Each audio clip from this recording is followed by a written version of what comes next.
Hola, muy buenos días a todas y a todos. Vamos a dar inicio con nuestra mesa de análisis número 6 de este último día del Seminario Internacional de Argumentación Jurídica.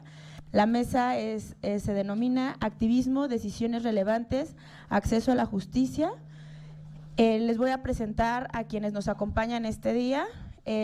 La mesa estará moderada por el licenciado Miguel Bonilla López, quien es abogado por la Escuela Libre de Derecho, magistrado federal adscrito al 14º Tribunal Colegiado en materia del trabajo del Primer Circuito, ha sido actuario y secretario del Tribunal Colegiado de Circuito y secretario de Estudio y Cuenta en la Suprema Corte de Justicia de la Nación y juez de distrito. Fue integrante del Comité Académico del Instituto de la Judicatura Federal en el bienio 2016-2018, autor de diversos libros como sobre la judicatura, colecciones de ensayos, tribunales, normas y derechos, los derechos de rango máximo y la inconstitucionalidad de la ley en la jurisprudencia mexicana, constitución y judicatura, los límites del arraigo penal, derechos humanos y función judicial, ensayo un método, 12 fábulas para estudiantes de jurisprudencia. También en la misma mesa nos acompaña la doctora Karina Anzolavere, quien es investigadora del Instituto de Investigaciones Jurídicas de la UNAM e investigadora de tiempo parcial en Flaxo, México. Sus áreas y temas de interés son política jurídica, derechos humanos, movilización legal, sociología del derecho y teoría política. Es licenciada en Sociología por la Universidad de Buenos Aires, magíster en Sociología Económica por el Instituto de Altos Estudios Sociales de la Universidad Nacional General San Martín y doctora de la Investigación en Ciencias Sociales con especialización en Ciencias Políticas por la Facultad Latinoamericana de Ciencias Sociales, sede México. Actualmente es investigadora principal del Observatorio sobre Desapariciones e Impunidad en México. Tiene múltiples publicaciones, la más reciente Handbook of Law and Society in Latin America, coeditada con Rachel Sider y Tatiana Alfonso. También nos acompaña en la mesa Jeffrey Gabriel Gonzaga Flori, quien es licenciado en Derecho por la Universidad de Costa Rica, cursó el máster en Ciencias Penales en la Universidad de Costa Rica, máster en Argumentación Jurídica por la Universidad de Alicante, España. Tiene más de 10 años laborando en el Poder Judicial, principalmente en el Ministerio Público, ocupando los cargos de fiscal auxiliar y fiscal de la Unidad Anticorrupción del Ministerio Público. Actualmente letrado de la Sala Tercera de la Corte Suprema de Justicia, ha publicado en la revista digital de la Maestría en Ciencias Penales el artículo Retenes policiales a la luz del control de convencionalidad. Actualmente se encuentra en proceso de publicación del artículo El delito de peculado de uso. También nos acompaña la maestra Eliana Moreno Ramírez, quien es abogada egresada del ITAM, con estudios de especialidad en el Instituto de la Judicatura Federal y de maestría en Derechos Humanos y Derecho Humanitario en la American University Washington College of Law. Entre otras funciones, ha laborado como secretaria del Tribunal Colegiado de Circuito, directora general de Constitucionalidad de la Procuraduría General de la República, secretaria de Estudio y Cuenta de la Suprema Corte de Justicia de la Nación y desde 2006 se desempeña como jueza de distrito. Finalmente, también nos acompaña en la mesa Patricio Santiago León Yambay, quien es abogado de los Tribunales y Juzgados de la República de Ecuador, con mención en Derecho Penal, otorgada por la Universidad Católica de Santiago de Guayaquil. Es maestro en Argumentación Jurídica de la Universidad de Alicante y defensor público de la ciudad de Guayaquil, experto en Derecho Penal. Sin mayor preámbulo, le dejo el uso de la voz a nuestro moderador. Muchas gracias. Buenos días.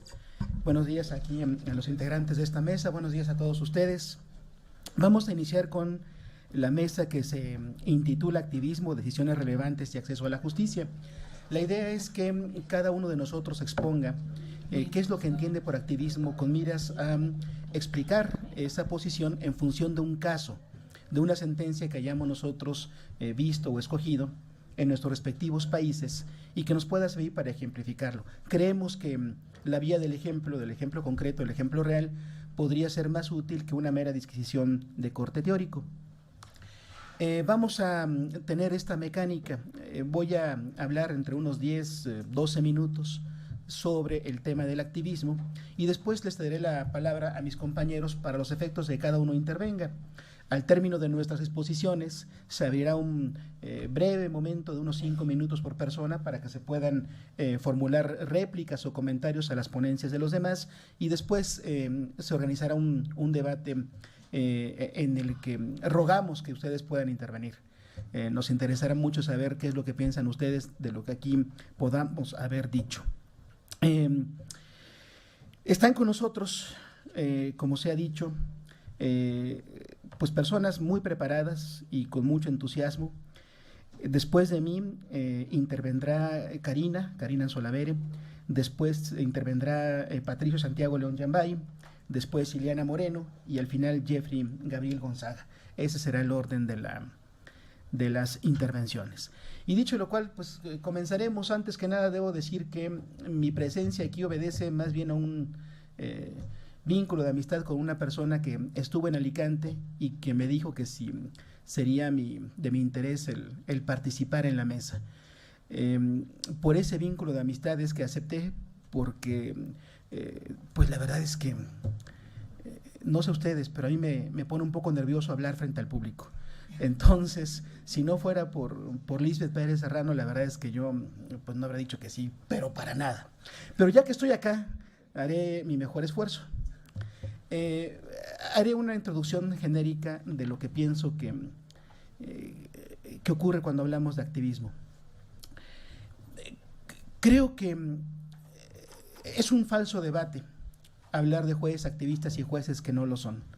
Desde mi punto de vista, si los jueces están comprometidos con el orden constitucional, el único sentido real o claro de activismo que podríamos emplear es el de aquel juez que comprende el derecho constitucional, comprende cuáles son sus fuentes, cuáles son sus métodos, cuáles son sus contenidos, y que no le da miedo el llevarlos hasta sus últimas consecuencias, cuando es el caso y viene a cuento, aplicar esos contenidos o aplicar esas metodologías en los casos concretos que le corresponde resolver. En este sentido, el único compromiso que valdría en un juez es el compromiso que tiene con las normas que conforman aquello que denominamos Constitución. Cualquier otro compromiso de un juez con una agenda ideológica, con una agenda política, con una agenda religiosa, me parece que no es bienvenido. ¿Y esto por qué? Porque pierde entonces como sustento de sus resoluciones el sentido del orden constitucional para imprimir sentido con base en cualquier otra cosa. En este segundo ejemplo, este juez, al que se le podría llamar activista, me parece que obraría mal, obraría equivocadamente, sobre todo obraría no como un juez. Y también pienso que aquellos que se asumen como jueces activistas, de una ala o de otra, progresistas o conservadores, aquellos que tienden a privilegiar el status quo o a privilegiar interpretaciones que sugieran cambios, en muchas ocasiones pierden de vista que están de cualquier manera atados a ciertos cánones hermenéuticos, y que apartarnos de esos cánones hermenéuticos es lo que nos define como malos jueces.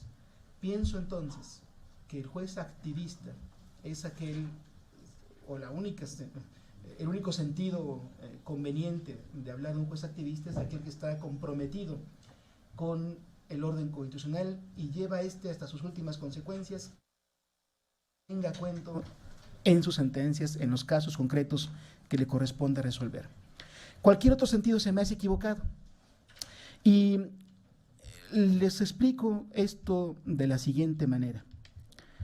Creo que más bien de lo que tendríamos que cuidarnos no es tanto del activismo judicial como de los jueces malos, los jueces que se equivocan, los jueces que aun cuando busquen lograr propósitos muy nobles, hacen cualquiera de las tres cosas siguientes de las que les voy a hablar. Los tres pecados máximos que tiene un juez, creo, son la arbitrariedad, la complicación y la frivolidad. Podemos hablar de jueces, desde luego, arbitrarios, de jueces complicados y de jueces frívolos. ¿Y qué es cada una de estas categorías? El juez arbitrario es aquel que al decidir, estoy muy pendiente de ella porque es la que me va a dar los tiempos, entonces, si ven que volteo hacia allá, es porque miren, por ejemplo, llevo 5. Bien. El juez arbitrario es aquel que no toma en consideración cuestiones oportunamente propuestas por las partes y por ende las deja sin solución. 2. El que resuelve cuestiones no planteadas. 3. El que se arroga el papel de legislador o de hacedor de políticas públicas sin sentirse sujeto al orden jurídico positivo. 4. el que prescinde del texto de las normas sin que exista alguna justificación técnica. 5. El que aplica disposiciones derogadas, no vigentes, inválidas, de menor jerarquía que otras. 6. El que aplica normas de contenido amplio y por ello ambiguo, en lugar de aplicar el precepto que regula cabalmente el hecho que juzga. 7. El juez que prescinde de la prueba decisiva. 8. El juez que invoca pruebas inexistentes. 9. El que desprende hechos diversos de los que sí es factible obtener de autos. 10. El que hace afirmaciones dogmáticas. 11. El que incurre en excesos formalistas que lo alejan de la sustancia. 12. El que se contradice en sus determinaciones. 13. El que señala como efecto algo que contraviene decisiones previas que han adquirido firmeza. 14. El que desconoce el derecho constitucional y convencional y por ello ve los casos siempre y solamente desde el punto de vista del orden jurídico común, como si estuviese aplicando códigos del derecho común. O peor, que interpreta el derecho constitucional o el derecho convencional como si se tratara de interpretar los códigos del derecho común. Este juez, por definición, sería tachado de arbitrario, porque, recordemos, que lo arbitrario es lo sujeto a la libre voluntad o al capricho antes que a la ley o a la razón, como dicen las definiciones de los diccionarios. Entonces, un primer juez del que debemos de cuidarnos es el juez arbitrario, es el que hace todo eso que les acabo de decir. Pero hay otro tipo de juez que también conviene denostar, del que conviene que nos alejemos, del que conviene no ser y procurar no serlo, y es el juez complicado. El derecho, si es derecho, es porque es útil. Hay dos máximas latinas que lo dicen muy bien. Ius et utile unum atque idem, que significa el derecho y la utilidad son una y la misma cosa. Y el otro está más difícil de pronunciar, no se lo voy a decir nada más en español, pero significa que la utilidad es la vara con la que debe medirse el derecho. Y el juez nunca debe perder de vista esta circunstancia. Sus decisiones deben tener un sentido práctico, deben ayudar a resolver, no a complicar la vida de quienes acuden ante él como litigantes. Dijo Chesterton en un pasaje que me parece que viene muy a cuento. Dice lo siguiente: creo que fue Herbert Spencer quien definió el progreso como el avance de lo simple hacia lo complejo. Es una de las 4 o 5 peores definiciones de la historia, dijo. El progreso, en el único sentido útil para la gente sensata, equivale solo a un éxito humano, y es evidente que el éxito humano es un paso de lo complejo hacia lo simple, y ejemplifica. Si recurrimos a jueces para aplicar la ley, es porque se trata de disputas muy enrevesadas y es preciso simplificarlas. No digo que siempre se consiga, pero esa es la idea. Entonces, el juez que no tiene sentido, no tiene comprensión de que su función es resolver, hacer que las cosas tengan utilidad, que sean prácticas y que, por el contrario, tergiversa, complica, enreda, dificulta, es un juez del que debemos alejarnos. Y por último, en estos 2 minutos que me marcan, el juez frívolo. ¿Quién es el juez frívolo? De un tiempo a esta parte he notado en sentencias, aquí en nuestro país, en México, pero en otros muchos lugares también, en donde los jueces nos extendemos y formulamos consideraciones muy generosas en tamaño, en extensión, en donde hacemos referencia a doctrinas, a sentencias interamericanas, a sentencias nacionales, donde hacemos referencia a lo que dicen los preámbulos de las leyes.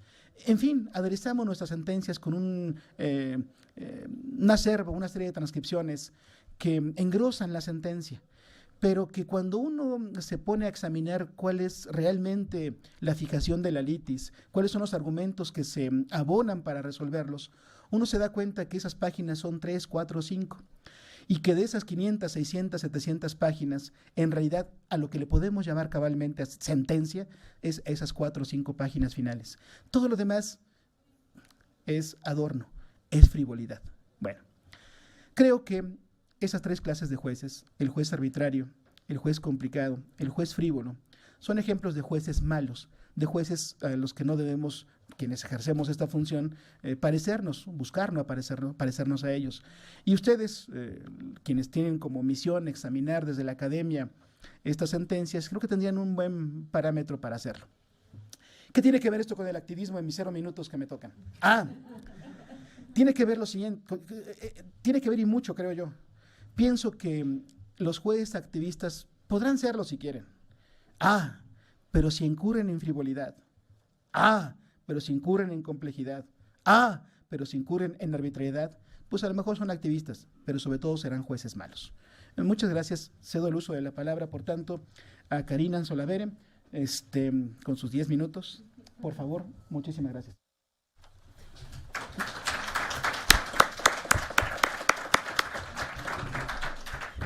Muchas gracias, magistrado Bonilla. Muchas gracias a las organizadoras y organizadores por la invitación. Es un gran gusto para mí poder compartir esta mesa con colegas tan respetados y con los que ya en muchas oportunidades nos hemos disentido y discutido ampliamente, pero de esto se trata.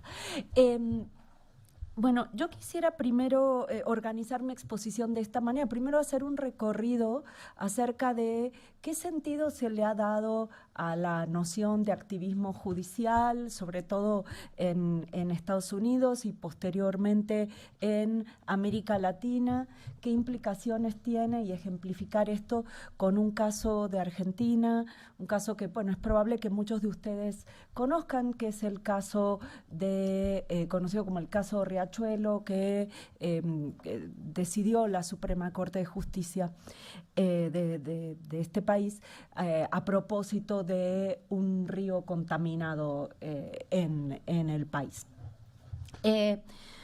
Bueno, en general la noción de activismo es una noción difusa, como ya nos planteó Miguel, y yo coincido plenamente con lo que él nos planteaba. Creo que muchas veces, o a esta altura de la discusión acerca de cuál es el rol adecuado de los jueces, la pregunta es si un juez es activista o no activista y si eso es bueno o es malo, es una pregunta que no sé si nos lleva a algún lugar relevante. Más bien lo que hay que decir es si protege lo que tiene que proteger o resuelve el conflicto de la manera en que lo tiene que resolver. Pero, y justamente por eso me gustaría tratar de acotar qué entendemos por activismo. La noción de activismo en general se utiliza en contraposición con la de autorrestricción. Habría un juez autorrestringido que realiza una interpretación de sus facultades mínimas, ¿no? Y habría un juez activista que es el que busca extender sus facultades o entiende que sus facultades deben extenderse hasta donde digamos, el marco legal se lo permite. Entonces, me parece que una primera cuestión es que ver frente a qué o con qué estamos contrastando la noción de activismo. Entonces, en primer lugar, la noción de juez activista la estamos contrastando con la de el juez autorrestrictivo. En segundo lugar, es importante señalar que donde se ha utilizado muy ampliamente, donde se utilizó muy ampliamente la noción de activismo judicial para referirse al tipo de decisiones que tomaban jueces, fue Estados Unidos.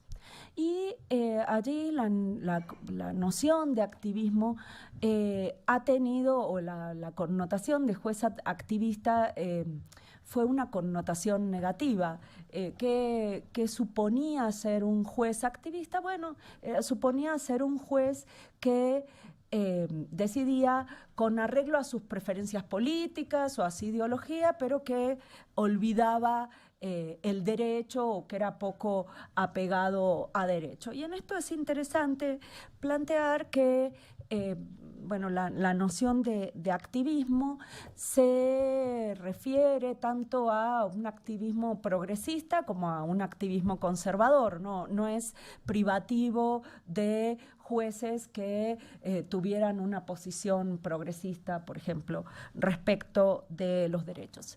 Sin embargo, en América Latina, con la emergencia de los digamos, o el florecimiento de los tribunales constitucionales en la década del 90 y todo el debate acerca de cómo se protegerían derechos y cuál es el rol del Poder Judicial en este contexto, la noción de activismo judicial cambió, ¿no? Y todos los que empezamos a trabajar estos temas a fines de los 90 o a principios de este siglo, un poquito la referencia a si había una corte activista, un juez activista, no se veía como algo negativo, sino como una manera de dar la vuelta al excesivo formalismo que en muchas oportunidades había caracterizado la decisión de los poderes judiciales y que había llevado a una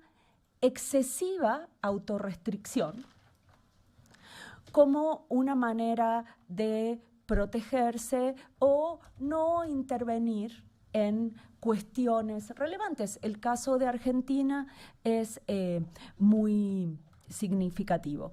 Si bien el Poder Judicial argentino se caracteriza como absolutamente politizado, y lo es por la inestabilidad política argentina. Bueno, no voy a dar una clase de historia argentina en esto, pero bueno, es un poder judicial que ustedes, si leen noticias, quieren ampliar el número de los miembros de la Corte, les quieren hacer juicio político, les hacen juicio político, se expulsan jueces, en fin, cambia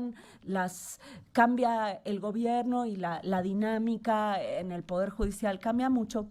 Frente a este contexto, un poco el escudo que había construido el Poder Judicial en general y la Suprema Corte de Justicia en particular era la autorrestricción. Que decían, bueno, cuando había algo complicado y sobre todo que tenía que ver con el poder político, lo que decían, estas son cuestiones que no nos tocan a nosotros. Había desarrollado una doctrina de las cuestiones políticas no justiciables muy amplias y privaba la autorrestricción.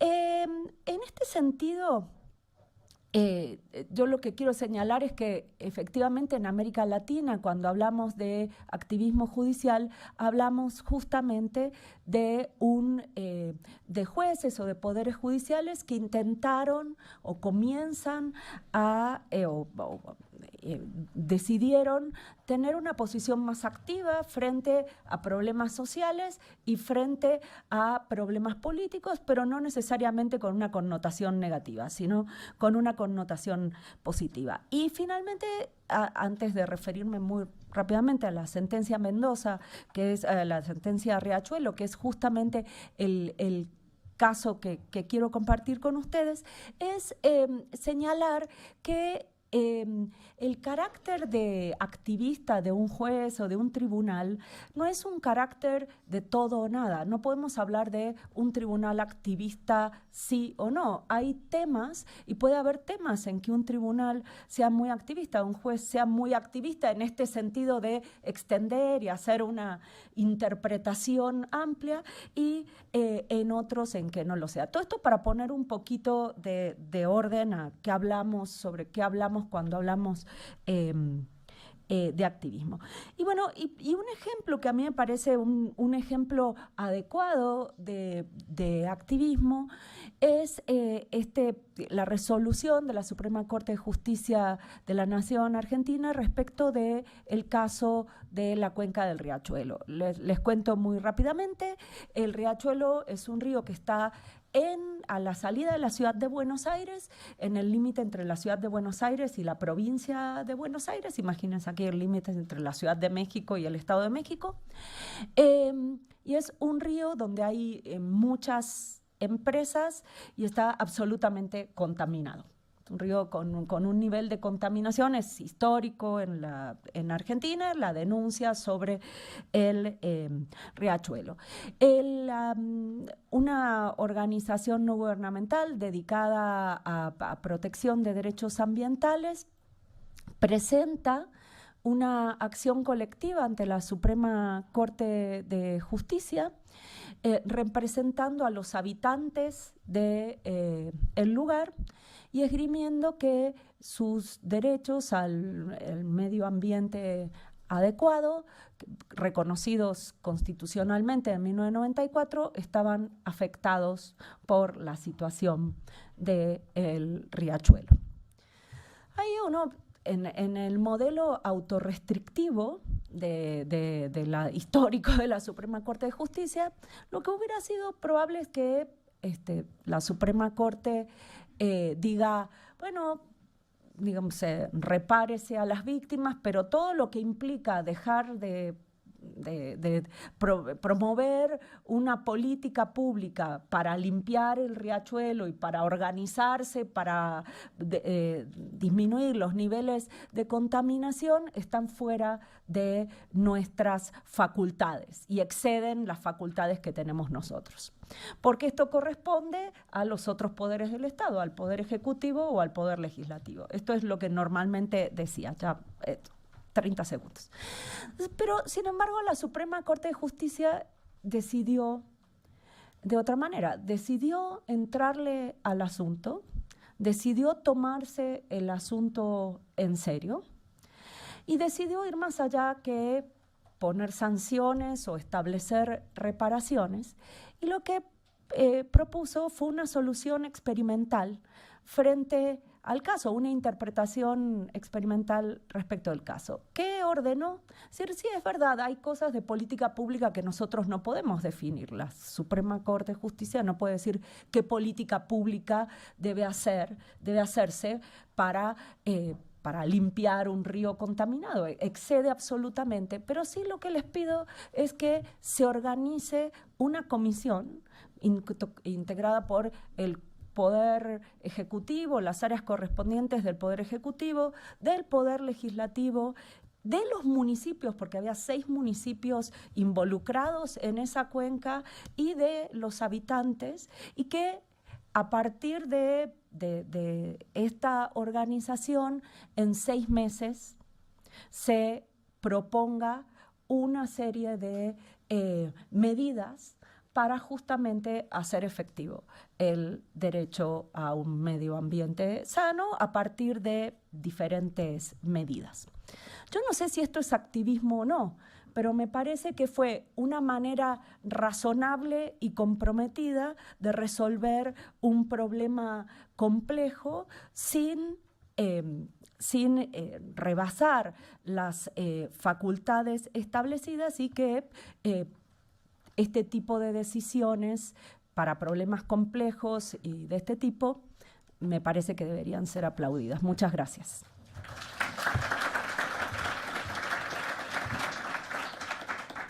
Muchas gracias. Hay 2 elementos que me parece que debemos de recordar de su intervención. Una frase con la que inició nuestra compañera de mesa, preguntarnos si los jueces protegen lo que tienen que proteger o no. Esa es la pregunta relevante. Y también otro tema que me parece que nos va a dar motivo para discusión es el de quién define cuáles son las cuestiones no judiciales, cuáles son las cuestiones que no pueden ser justiciables. Las define el propio juez, las define el legislador, y esa pregunta me parece que también es relevante. Vamos a dar la palabra a Patricio Santiago León Yambay para que también nos dé su punto de vista. Por favor. Bien.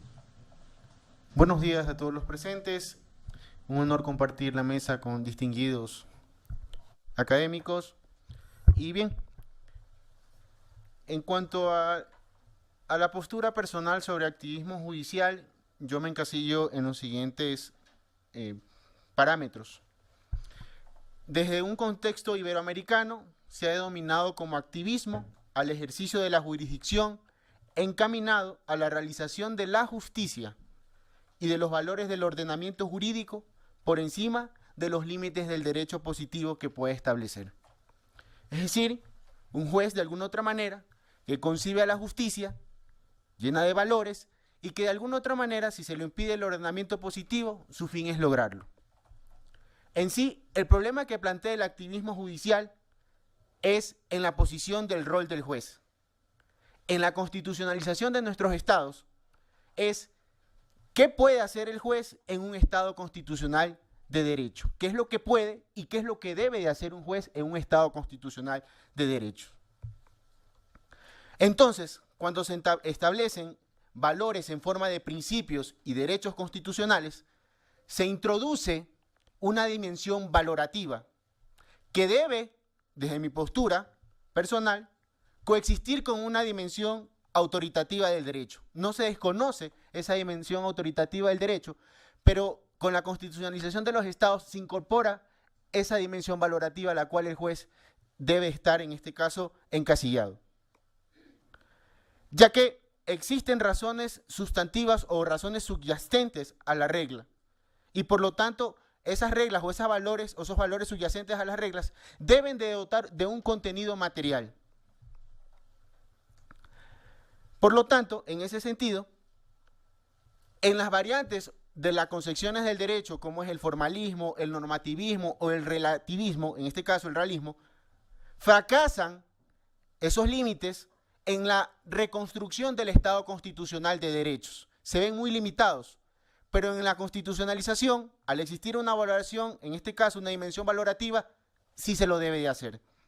Y es ahí donde de alguna otra manera el juez debe entrar en una actividad, o en este caso, ser proactivo de la justicia. ¿Cómo? A través de una práctica justificativa. Las razones por las cuales dicta una decisión. El derecho establece institucionalmente, en este caso, una práctica justificativa es lo que el derecho institucionalmente establece como correcto, a partir de un caso particular que debe de resolverse y cuáles son las expectativas en ese sentido de esa racionalidad práctica, lo cual exige indudablemente esa dimensión valorativa del derecho, una deliberación más profunda en la cual el juez está obligado a hacerlo.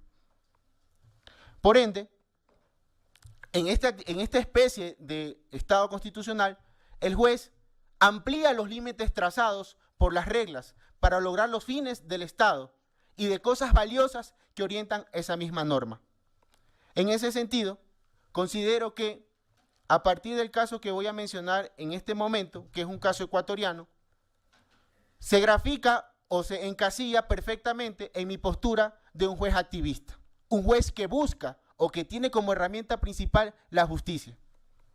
Es el caso, en este caso, de una acción de habeas corpus y es una sentencia reciente en el Ecuador del 10 de enero del año 2018. Esta sentencia se constituye en una sentencia hito. ¿Por qué? Y lo enfoco desde mi punto de vista de defensor público penal. Se convierte en una sentencia hito porque la Corte Constitucional dota de contenido a los derechos que tienen las personas privadas de la libertad, que los considera como grupos de atención prioritaria, como jóvenes, como adolescentes, como mujeres embarazadas, como ancianos, como adultos mayores. Los privados de libertad en Ecuador son de atención prioritaria. Y en ese sentido, el señor de nombres Jorge Ramiro Ordóñez Talavera, quien se encontraba privado de su libertad pagando una pena por el delito de asesinato, específicamente el 10 de septiembre del año 2015, en horas de la mañana, fue víctima, en este caso, de acuerdo a los fundamentos de la acción de habeas corpus, fue víctima de agentes policiales encapuchados que le dispararon y complicaron en este caso su vista a tal punto de que después de ciertos meses ya era irreversible la cura de la misma. Perdió al 100% el sentido de la vista, en este caso el ojo izquierdo. Era un motín que se había dado y en ese motín el ciudadano antes mencionado había, en este caso, subió a las bases de los pabellones, a la parte superior, para evitar ser confundido con los motineros. Pero la policía en ese sentido manifestó de que ellos habían sido los causantes del motín y un policía encapuchado le dispara. Él nunca recibió adecuadamente una atención médica. Después de 3 días recién se le hizo una valoración médica y muy básica. Llegó a tal punto de que, producto de que había sido confundido en este caso como uno de los causantes del motín, se le cambió de su régimen, que era un régimen, en este caso, de mediana seguridad, se lo envió a máxima seguridad. Es decir, se le restringió su acceso a la familia, su acceso a la comunicación, no tuvo la medicación ni la atención adecuada. Durante todo ese tiempo se complicó la vida. Pero ¿quién estuvo atrás de esto? Y es ahí donde también pongo en referencia el acceso a la justicia y cómo los jueces de la Corte Constitucional amplían en su totalidad lo que es la justicia. La madre, preocupada por la salud de este ciudadano, exigía de alguna otra manera de que sea atendido, llevaba las medicinas, pero lo que dijo el centro es de que esas medicinas ya las tenían y que no podía en este caso recibírselas. Aparte de que es complicado por los protocolos internos del centro recibir medicamentos. En términos generales, al final nunca recibió esa atención adecuada y el señor antes mencionado perdió su vista. Planteó la acción de habeas corpus. Las juezas de instancia le negaron y manifestaron de que si bien es cierto ha sufrido lesiones, pero que se encarga el Ministerio de Justicia de darle la atención prioritaria. Él lo que exigía es que por las torturas que había recibido por parte de los policías se le ordene la inmediata libertad, porque así lo consagra el habeas corpus en el Ecuador en el artículo 89, en la cual no solamente se defiende la libertad ilegítima o arbitraria, sino que además protege la salud y la integridad de las personas privadas de libertad. Y cuando se haya verificado la tortura, tiene que ordenarse la inmediata libertad, puesto de que tiene que reparársela integralmente a esa persona que ha sufrido el daño. La primera instancia lo negó, de alguna otra manera con una posición positivista, de que si bien es cierto, él como estaba encarcelado y estaba pagando una pena, no se encasilla a las pretensiones del habeas corpus. Y nunca demostró, le obligó en la primera instancia y les dijo que como nunca demostró que sus datos eran ciertos en cuanto a la tortura, por lo tanto, al no haberse probado eso y no tener credibilidad por lo que había dicho, le negó el habeas corpus. En la instancia superior, porque se apeló esa acción de habeas corpus, la Corte, en los mismos términos del juez de instancia, le niega. Pero esto llega, gracias a Dios, a consideraciones de la Corte Constitucional, y la Corte Constitucional en una, como vuelvo y lo repito, en una posición activista, pero de una posición desde el punto de vista de un activismo justificado, que es dotar de racionalidad a las decisiones, que la justicia esté dotada de un contenido valorativo, en este caso la vida, la integridad, le acepte el habeas corpus y con un control de convencionalidad ordena, en este caso, las reparaciones integrales que están consagradas en los tratados internacionales de derechos humanos. Lo principal de esto, y ahí es donde el punto de quiebra y el principal análisis, es de que los jueces de instancias se dedicaron a ver si los hechos eran ciertos o no, y eso no era el fin del habeas corpus, era de que si la vida de él o la integridad fue vulnerada, y la Corte Constitucional lo verificó. Tanto así que hasta en el último momento pidió una valoración y se confirmó que el ojo de él estaba en este caso y era irreversible su visión, de que había sufrido por las lesiones, golpes y tratos por parte en el centro penitenciario. Entonces, como se vulneró ese derecho a la integridad física, la Corte, en ese sentido, como medida de reparación, ordenó su libertad y que cumpla el resto de la pena. En ese sentido, la pena que restaba por el delito que estaba privado de su libertad, la cumpla. ¿Pero con qué fin? Con el fin de darle viabilidad a esa reparación integral. Esa reparación integral es una medida de satisfacción. Entonces la Corte, de manera racional, y a mi criterio lo veo tan acertado, un privado de la libertad, con esto termino, un privado de la libertad en la cual las condiciones del centro no prestan para su rehabilitación, en este caso, para recuperar su vida, y al haberse destruido su proyecto de vida porque él era chofer, él era estudiante, la Corte, en un criterio de racionalidad, buscó y manifestó que la única vía era de que para repararle, en este caso, el daño sufrido por el Estado ecuatoriano, era de que cumpla su pena con una medida alternativa y que pueda cumplir, en este caso, se puedan cumplir todas las condiciones ordenadas en la reparación integral y que es de inmediata ejecución, porque en ese sentido están obligados los jueces a cumplir las órdenes constitucionales. Gracias.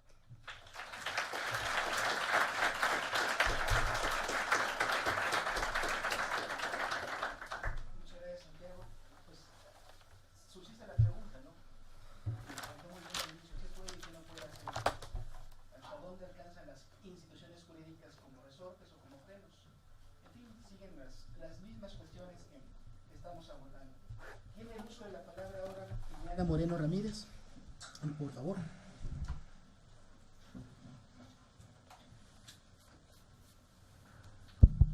Gracias. Hola, buenos días. Muchas gracias por la invitación a estar aquí. Yo coincido con el magistrado Bonilla en que es un falso debate hablar de jueces activistas. Tan es así que la palabra activista se usa en ocasiones como un término peyorativo para quejarse de los jueces que utilizan su posición para resolver conforme a una agenda política, una agenda religiosa, una determinada ideología, ¿no? Y muchas veces, como decían en Estados Unidos, muchas veces se separa entre los que son más progresistas o más liberales versus la interpretación más conservadora del derecho. Pero también se utiliza la palabra activismo.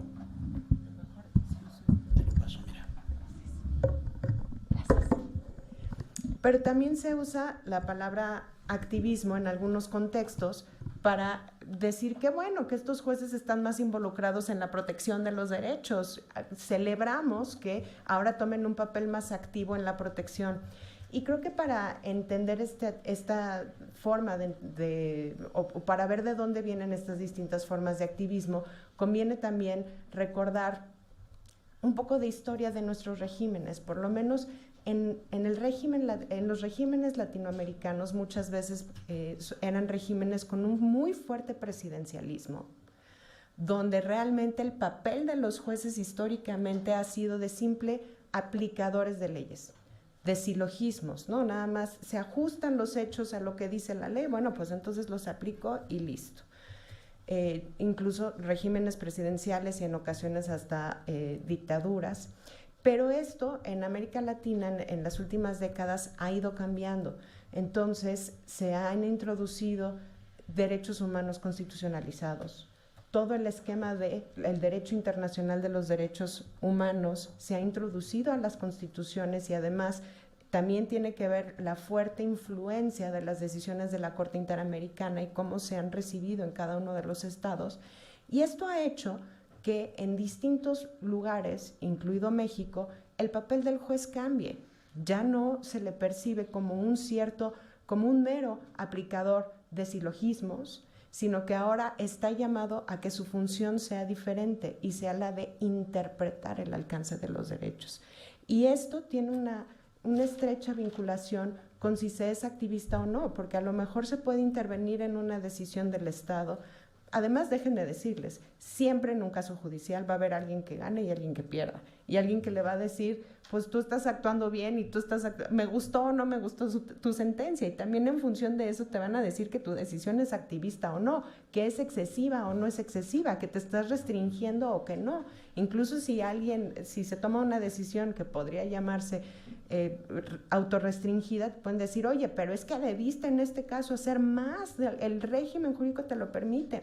Entonces creo que es fundamental recordar que en México, con las reformas de 2011, son dos reformas a la Constitución. La primera reforma a la Constitución es la famosa reforma del artículo 1 constitucional, entre otros artículos, que incorpora los derechos humanos y también de fuente internacional, pero viene a la par, separadas por unos cuantos días, por una reforma al juicio de amparo, al esquema de los artículos 103 y 107. Entonces, interpretando en conjunto estas dos reformas constitucionales, parecería que el juicio de amparo es en México el juicio destinado y llamado a la protección de esos derechos, de esos derechos humanos. Y entonces es el juez de amparo quien está llamado a interpretar el alcance de sus derechos y en última instancia hacerlos efectivos. Entonces, ¿es activista o no un juez que interpreta de manera amplia los derechos humanos? No lo sé, es quizás según el color del cristal con que se mira y también desde qué óptica se está parado en el litigio. Y otra cosa que me parece importante es, normalmente cuando pensamos en activismo judicial, en el término activismo judicial, se piensa en los grandes casos, ¿no? En los casos difíciles, en los casos derecho a la terminación del embarazo, derecho a la vida, derecho, ¿no? Derechos de las comunidades indígenas, y sin duda son grandes casos y son, si usamos la terminología, son casos difíciles, no son casos de aplicación fácil para un juez cuando se le plantea uno de estos casos, pero pueden tener el mismo impacto y pueden tener la misma o incluso más cuestiones técnicas, y esto lo decía precisamente Tatiana Alfonso hace unos cuantos días. La Corte colombiana, al abrir la acción de tutela, es una decisión que podría llamarse activista, pero al permitir el acceso a la justicia a través de la acción de tutela, bueno, pues permitió que se protegieran derechos con una mayor intensidad. Y yo por eso los ejemplos que tengo hoy, que también un poco como decía la doctora Anzola Veré, yo no sé si esto es activismo o no, pero lo que sí sé es que a través de decisiones judiciales de estas que ahorita les voy a platicar, me parece que se amplían derechos y se amplía el acceso a la justicia. Y son 3 decisiones de la Suprema Corte de Justicia de la Nación en México, que pueden parecer unas cosas muy aburridas, pero en realidad, si uno ve lo que están haciendo es permitir que más gente acceda al juicio de amparo en caso, como garantía para el ejercicio de derechos, en casos donde tradicionalmente no se permitía. Como ustedes saben, es como tanto la nueva ley de amparo como la anterior ley de amparo preveía causas de improcedencia. Esto lo que quiere decir son casos en los que te dicen, mira, ni te voy a decir que sí, ni te voy a decir que no, porque hay un motivo que puede ser técnico o puede ser que el juicio ya no tiene materia, que hace que ya no tenga caso ni siquiera que entre al estudio del asunto. En materia penal, y aquí el magistrado Bonillo es experto en la materia, normalmente para impugnar normas generales en materia, a través del juicio de amparo, una de las exigencias a través de construcción jurisprudencial, no porque así precisamente lo dijera la ley, sino a través de construcción jurisprudencial se dice, oye, pero es que necesitas que la ley te afecte antes de que vengas a combatirla. Entonces, ¿cuándo existe esa afectación? Tradicionalmente se decía, bueno, pues el día que te la aplican, el día que hay una averiguación previa en tu contra y se consigna, el día que hay una orden de aprehensión, el día que hay una sentencia condenatoria, bueno, ese día ya se te aplicó la norma, ya la puedes impugnar. Este caso derivó de un litigio estratégico, es el amparo en revisión 492/2014. Fue una norma general, no recuerdo ahorita en qué entidad federativa, pero una entidad federativa donde era muy importante el problema del crimen organizado. Entonces, todos ustedes, si les digo qué es el halconeo, ¿me entienden? Ok, el halconeo. El halconeo son bandas de crimen organizado que están vigilando los movimientos de las fuerzas de seguridad pública. Entonces, el halcón es el que está viendo si llega o no llega la policía para ver dónde están. Les avisa, oye, acaba de llegar el ejército, escóndete o atácalos o demás. Pero estas personas a lo único que se dedican es estar avisando dónde están los cuerpos de seguridad. Entonces, a través de un tipo penal muy abierto, se trató de tipificar esta conducta halconeo, pero era un tipo penal muy abierto. Entonces, a través del juicio de amparo indirecto, una persona que era miembro de una ONG, pero además periodista, porque publicaba una columna diaria, por lo menos una columna de opinión, promovió amparo y dijo, oigan, pero es que esto limita mi libertad de expresión, porque yo no soy halcón, ¿no? Halcón entre comillas, pero yo sí me dedico, entre otras cosas, a reportar acerca de los movimientos de las fuerzas de seguridad pública. Entonces, esto tiene un efecto inhibidor respecto de mi función. Entonces, y la norma es inconstitucional dado que está configurada de una manera tan amplia. En primera instancia, a quien le tocó el juicio de amparo, le sobreseyó diciendo, oye, pero no hay una afectación porque ¿ya te aplicaron la norma? No, ¿verdad? Entonces el día que te la apliquen, es decir, el día que te metan a la cárcel por esto, es el día que puedes venir a combatirla. Se fue en revisión y en revisión la primera sala de la Suprema Corte le dijo, no, sí tiene legitimación y sí puede venir al amparo. El amparo sí es procedente y hay que estudiar el fondo del asunto, Porque claro que hay una afectación tomando en cuenta las funciones que desempeña, tomando en cuenta el derecho a la libertad de expresión en ambas dimensiones y tomando en cuenta también el efecto inhibidor y la afectación que tiene de una vez nada más por entrar en vigor esa norma en función de que tú eres una persona periodista. Entonces, ese es un caso, me refiero rápidamente a otros dos. También tradicionalmente en el juicio de amparo se promueve en contra de actos de autoridad. Entonces siempre se ha dicho, si tú quieres combatir un amparo, pero la persona que llevó a cabo el acto no es autoridad, entonces es improcedente el juicio. Bueno, en el amparo en revisión 59/2006, un hombre combatió del IMSS. El IMSS es el Instituto Mexicano del Seguro Social y este instituto es el ente asegurador del Estado. Entonces fue y pidió que por favor se inscribiera a su hijo, era un hombre, que se inscribiera a su hijo a una de las guarderías públicas del IMSS y le dijeron, básicamente, estoy simplificando mucho, pero le dijeron básicamente, no se puede porque esta prestación solamente es para las mujeres trabajadoras y no para los hombres trabajadores. En contra de esa respuesta se fue al juicio de amparo y en el amparo en primera instancia le dijeron, pero ¿qué crees? Este acto proviene de un ente asegurador y como tal no es autoridad para efectos del amparo, entonces pues es improcedente y se sobresee en el juicio. En revisión, la segunda sala de la Suprema Corte de Justicia le dijo, bueno, pero a ver, tú lo que vienes a combatir es la norma general que solamente permite que las mujeres sean quienes tengan esta prestación. Entonces, independientemente de si la aplicación de la norma proviene de un particular o si la norma proviene de una autoridad, tú sí tienes posibilidad a través del amparo de combatir la norma general. Entonces, fíjense cómo a través de estos casos y uno que ya les platicaré en alguna otra ocasión que también traía preparado, no se necesita pensar necesariamente en los grandes temas para potenciar el acceso a la justicia o para que un tribunal a través de sus decisiones permita que ciertos casos se planteen ante sí para garantizar los derechos de todas las personas. Gracias.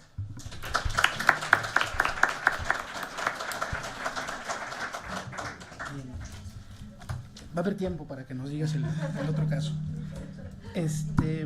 Hay tres ideas que me gustaría que rescatáramos. Debe ser Halloween, por eso.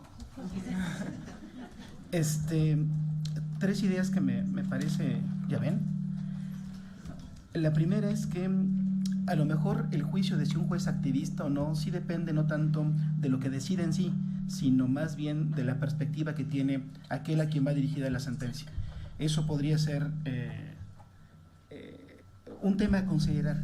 La calificación de activista o de no activista quizás depende del ojo externo.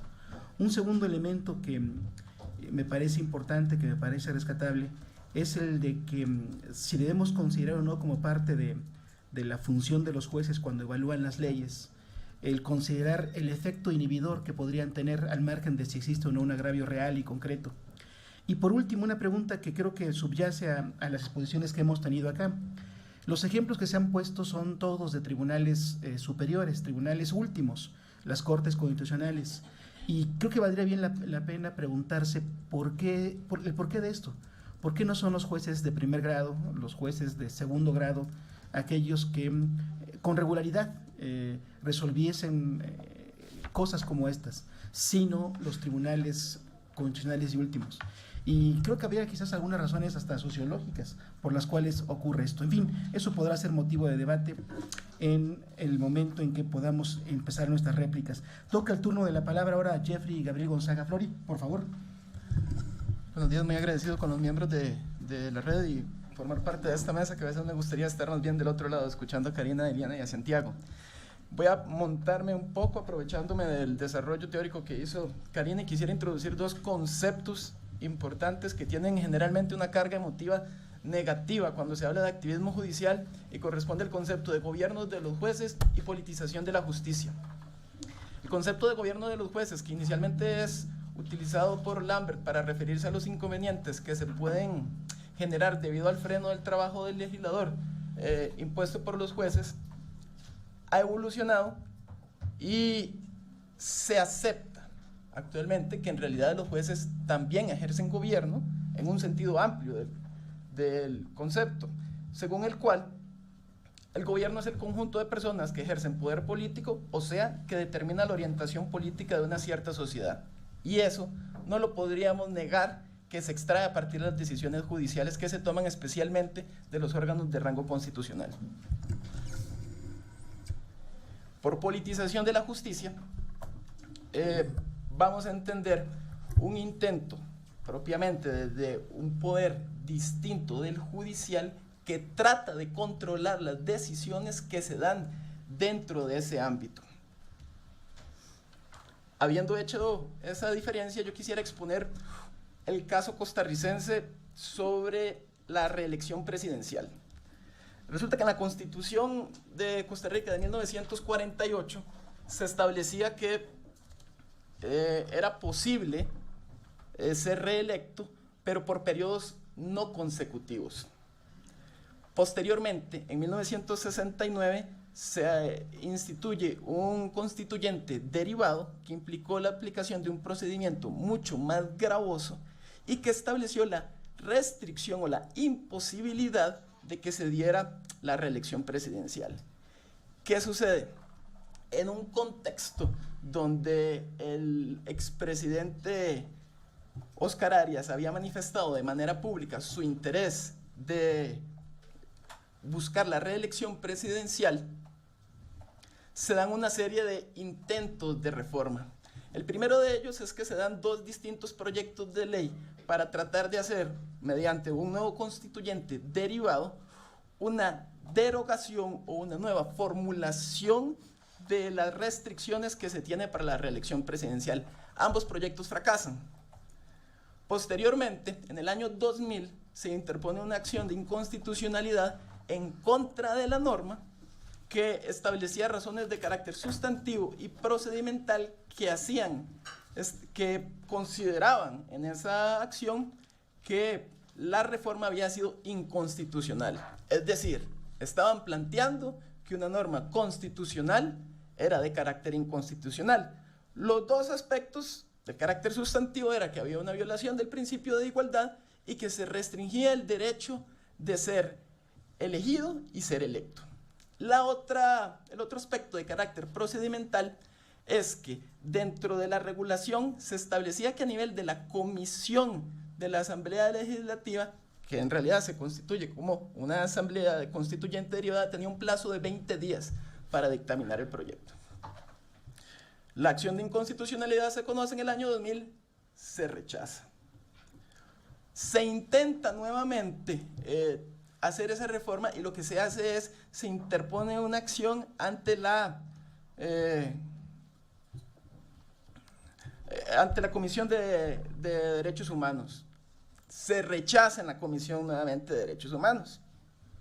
En ese contexto ya se habían establecido una serie de declaraciones a nivel de prensa donde se indicaba que eventualmente ese problema lo iba a tener que resolver la Sala Constitucional.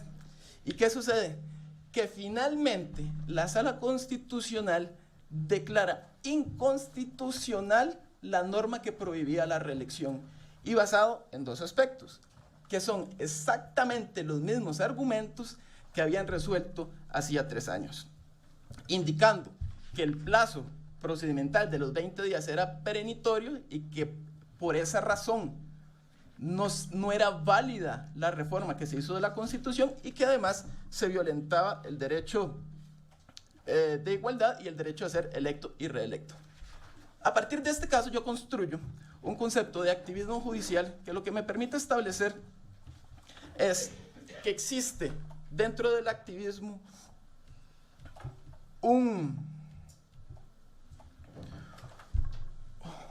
una invasión del marco de competencias de un órgano que generalmente se caracteriza por utilizar dentro de su fundamentación razones distintas de las que podríamos encontrar dentro del derecho.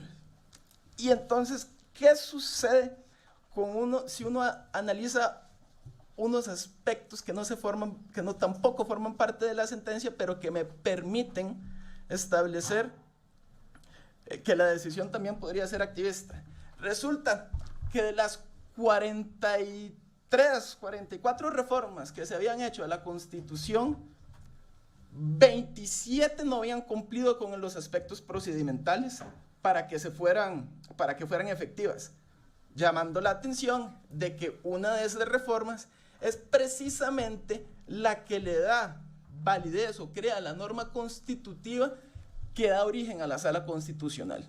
¿Qué quiero decir con esto?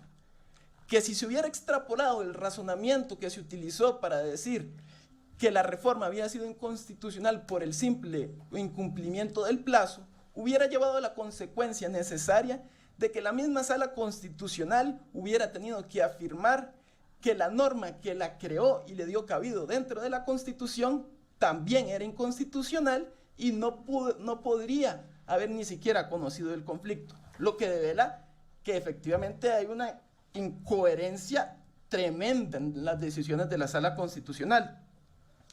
Entonces, ¿qué nos lleva a esto a preguntarnos? Si existe un núcleo duro dentro de un Estado constitucional de derecho en el cual el órgano judicial debe de aplicar una deferencia y permitir que un análisis deliberativo sea el órgano constituyente quien decida acerca de ese modelo político. Voy a tratar de aprovechar de poner otro ejemplo,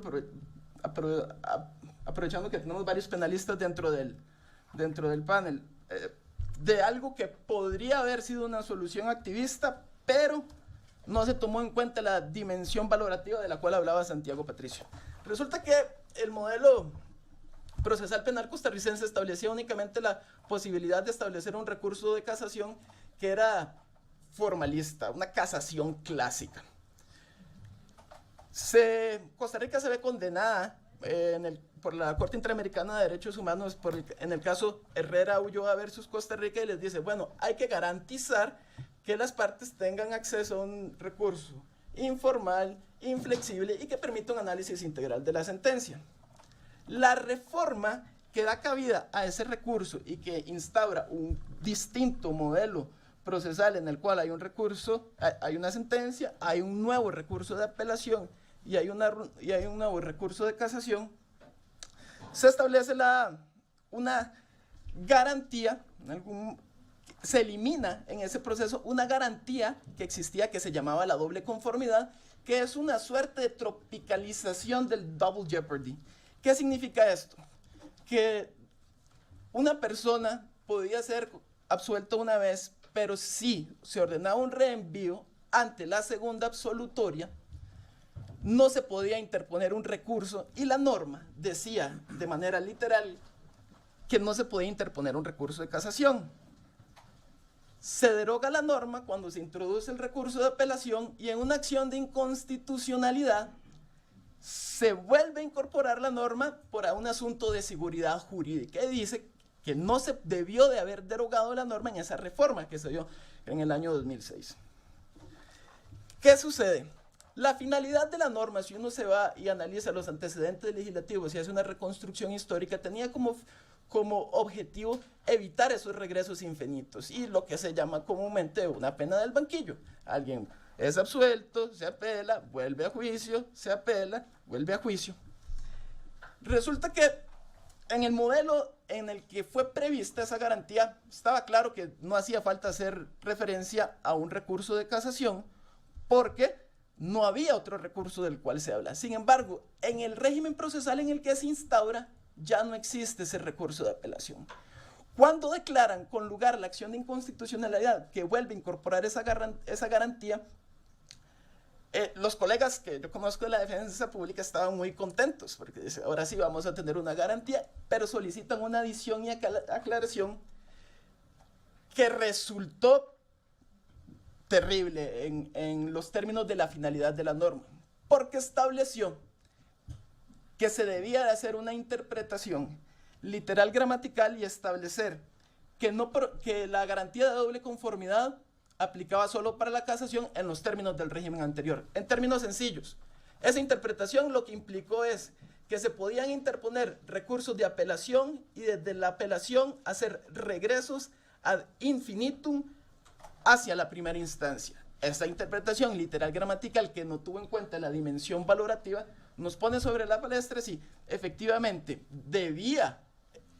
pronunciarse la Sala Constitucional y decir no, donde se dice casación se debe de entender apelación, o si debía de aplicar una autorrestricción y una deferencia del legislador para decirle que no, y que eso debía de ser considerado en la Asamblea Legislativa. La consecuencia es que la interpretación que dio la Sala Constitucional, y que de otra manera pudo haber sido tachada de activista, dejó una garantía pero vacía de contenido, porque a final de cuentas ahí tenemos personas que tienen 4 absolutorias y que podrían tener más y siguen atados a ese proceso penal.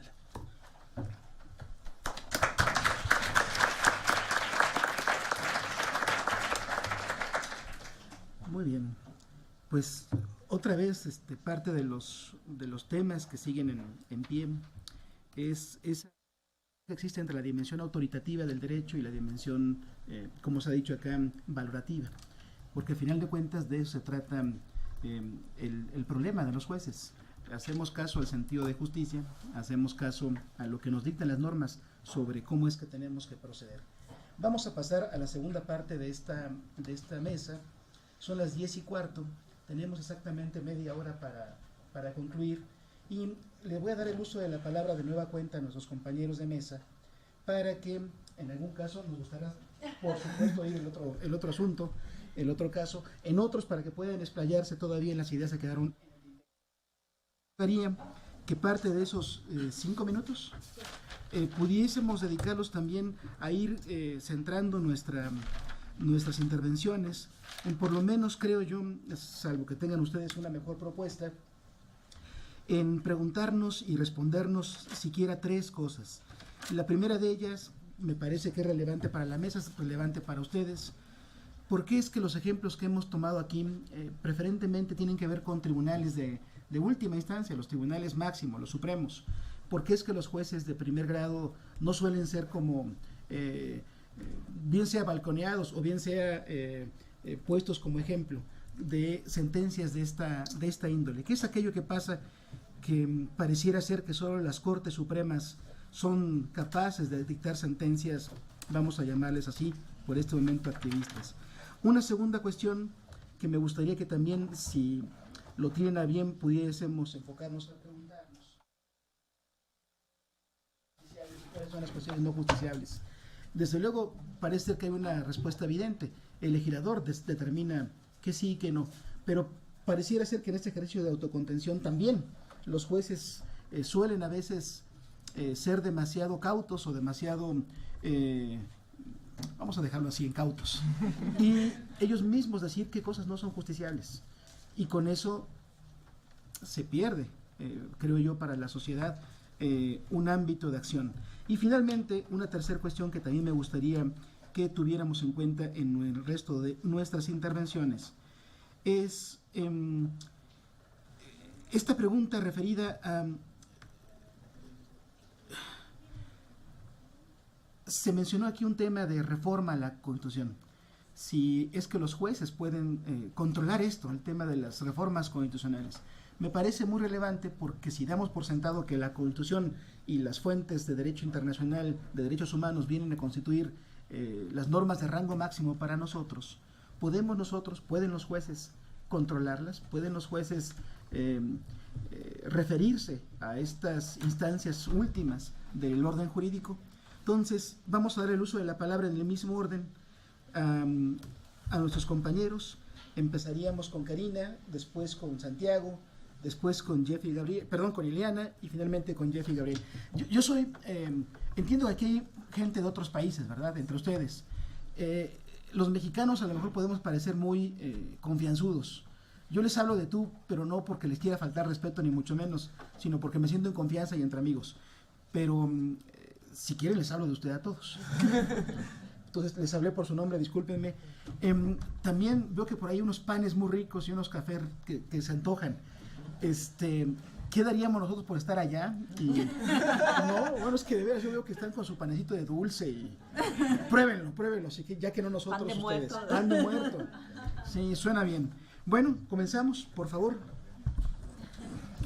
Bueno, muy rápidamente quisiera hacer una reflexión sobre mi primera intervención y luego tratar de ir rápido a las 3 preguntas que nos propone Miguel.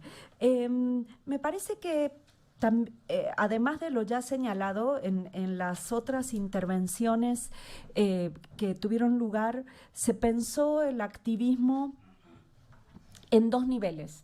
Al nivel de los jueces, ¿no? O sea, cuáles son las preferencias y cómo un juez concibe o no su función, y me parece que ahí hay un nivel de análisis, y también hay otro nivel de análisis que tiene que ver con el activismo, que me parece que tiene que ver con el nivel del marco institucional, y es qué permite o qué no permite el marco institucional, cómo se organizan los poderes judiciales, qué se puede hacer y qué no se puede hacer, y que eso tampoco podemos perderlo de vista, ¿no? Hay constituciones que reconocen más derechos, hay poderes judiciales como el argentino, donde no hay obligatoriedad de seguimiento de los precedentes de la Suprema Corte de Justicia por los jueces inferiores, ¿no? Y en ese sentido hay un marco de autonomía muy grande para lo que pueden decidir los jueces, que puede estar incluso, pueden oponerse a lo que existe la Suprema Corte de Justicia, a lo que decide la Suprema, o a precedentes la Suprema Corte de Justicia, que es distinto al modelo que funciona en México. Entonces me parece que esas 2 dimensiones, hay algo que es personal, es cómo el juez concibe su función, pero hay una dimensión institucional que es cómo se concibe institucionalmente la función del juez y que abrirá o cerrará posibilidades para este marco. Y finalmente, perdón, yo soy socióloga y politóloga, el contexto político y social. Yo creo que además que los jueces están insertos en determinados contextos políticos y sociales, que esto no se puede desconocer, y entonces que muchas veces el grado de activismo o autorrestricción no solo tiene que ver con una preferencia personal, no solo tiene que ver con un marco del Poder Judicial, sino con situaciones específicas, a veces excepcionales, otras veces que no pueden perderse de vista, y llamaría a también tener esto en cuenta en este esfuerzo que estamos haciendo por pensar el activismo. ¿Por qué por qué Supremas Cortes de Justicia? Casi todos los ejemplos son de máximos tribunales y no de tribunales inferiores. Yo diría por 2 cosas. La primera es que es más fácil acceder a la información de los tribunales, de los máximos tribunales, que de los tribunales inferiores, por diferentes cosas, porque uno puede acceder a las sentencias más fácilmente, porque cuando hay una sentencia interesante o muy criticable, en general hay cobertura de prensa, porque estos tribunales también han desarrollado políticas de comunicación mucho más desarrolladas que los tribunales inferiores. Y en mi experiencia, tratar de mapear y muestrear, por ejemplo, sentencias de tribunales inferiores, tanto aquí en México como en Argentina, es muy complicado porque no todas están accesibles. Entonces, ahí hay un problema fáctico para referirse a eso. Y creo que hay otro problema, es que por lo menos a los que nos aproximamos a esto desde las ciencias sociales, la importancia de los poderes judiciales o la importancia política de los poderes judiciales estuvo acompañada por una atención muy fuerte a las funciones de la Suprema Corte de Justicia, de los máximos tribunales, ¿no? Que tanto ampliaban, que tanto restringían, cómo se llevaban con el poder político, si se peleaban mucho, se peleaban poco.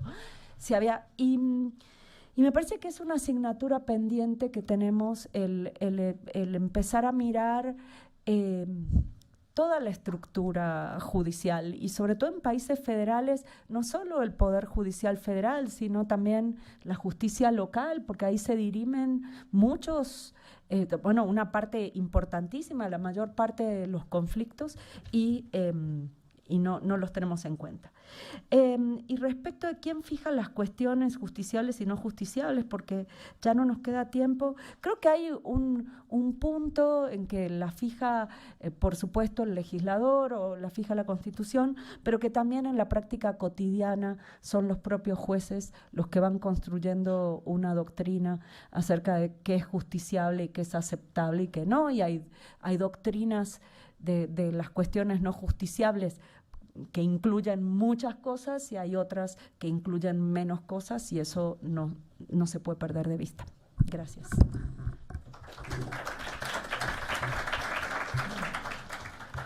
Muchas gracias, Karina.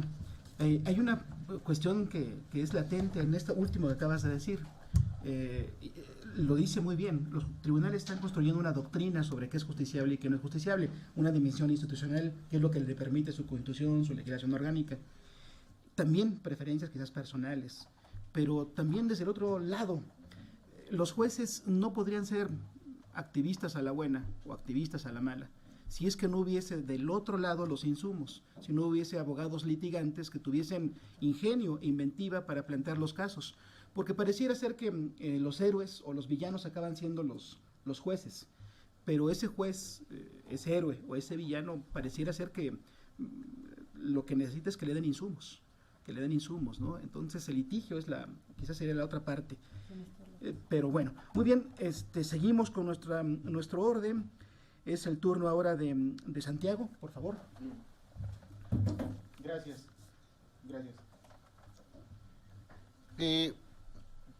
Como reflexión sobre, en este caso, lo que expuse en mi primera intervención, lo puedo manifestar en síntesis de la siguiente manera. A mi criterio, el juez, cuando concibe su función desde un punto de vista de justicia, lo hace con una herramienta, y lo debe hacer con una herramienta fundamental como es la argumentación.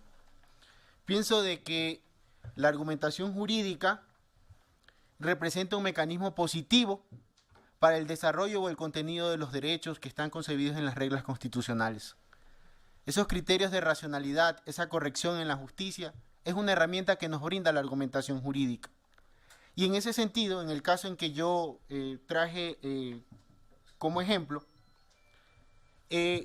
cuando la norma constitucional no me define de qué manera se puede garantizar ese derecho a la salud, a la vida o a la integridad física que tienen en este caso los privados de la libertad, debería en este caso los jueces trabajar mancomunadamente con el legislador. Es como a modo de una empresa cooperativa. El legislador como que abre el campo y el juez cierra. Y se convierte en esa empresa cooperativa. Ese sería el ideal de nuestro modelo de estados constitucionales. Por lo tanto, yo lo veo positivo. Hay casos donde el activismo es necesario.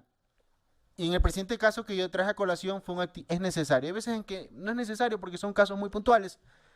Pero cuando es necesario, cuando se debe de aplicar justicia, el juez debe de recurrir, en este caso, a esos criterios de corrección. En el caso en particular, cuando la Corte se vio en ese problema, y lo comentamos con compañeros ecuatorianos, bueno, y el punto en quiebre fue el punto en debate: ¿cómo así lo vas a mandar a la casa a este ciudadano si está pagando una pena? Entonces la Corte se preguntó y dijo: ¿de qué manera podemos hacer efectiva la reparación integral o las medidas de satisfacción? En las condiciones en las que vivía, yo creo que no hay ninguna forma de que esta persona pueda tener el derecho a esa reparación integral bajo las condiciones en las cuales se vive en un centro carcelario. Por lo tanto, en ese sentido, lo que yo puedo manifestar en cuanto a las preguntas que se establecieron aquí, yo pienso que el tema de que por qué se desarrolla contenido en los tribunales constitucionales, yo pienso porque es un tema cultural. La formación que por regla general tienen en Ecuador, la formación que han tenido en ese sentido los jueces es un poco de un enfoque formalista, es un enfoque positivista. Entonces, a partir de la Constitución del año 2008, que establece un cambio de época en el Ecuador, donde incorpora una constitución garantista de derechos, plagada de derechos, esa cultura argumentativa como que no la hay todavía, al menos en mi país. Y obviamente los jueces constitucionales, en su obligación de emitir una sentencia muy bien motivada, la hacen. Esa cultura de los jueces es de deferencia al legislador, de deferencia a la norma, pero quizás no estarían en este caso preparados como para incorporar esa dimensión valorativa, ese contenido que subyace en las reglas constitucionales. Va por ahí. En Ecuador, sin embargo, sería fabuloso desde que primera instancia y en este primer caso se hubiera reparado la vulneración del derecho que tiene esta persona que fue torturado, que fue lesionado, siendo de atención prioritaria. El juez como que enfocó el debate en que, vamos, pruébame si es que verdaderamente esas torturas fueron por miembros institucionales, por miembros de la policía. Indudablemente la Corte Constitucional no tiene ese enfoque y se va al enfoque del desarrollo del contenido, si verdaderamente se verificó o no verificó, más allá de quién haya sido o no quién haya sido esa lesión. El tema es que el Estado estaba en la obligación de precautelar a esta persona privada de libertad en su salud y en su integridad, y eso no se hizo. Y la Constitución obligó en ese sentido, y la Constitución y la Corte Constitucional se vio en ese sentido en favor de la justicia de emitir una medida de reparación. Mandó a investigar el caso y ordenó a Fiscalía, ordenó a Derechos Humanos, ordenó al Consejo de la Judicatura a que el juez de garantías penitenciarias vele el cumplimiento de una pena de una forma alternativa. Y en ese sentido es mi reflexión, y yo pienso que el punto que nosotros y el mensaje final que yo puedo dar, y que la verdad es que yo en ese sentido empiezo, y gracias a Dios tuve esa formación inicial en argumentación jurídica, yo pienso que la argumentación jurídica es la clave para mejorar unas sentencias en nuestros países constitucionales. Pienso que esa es la principal herramienta de un abogado y de un juez. Gracias.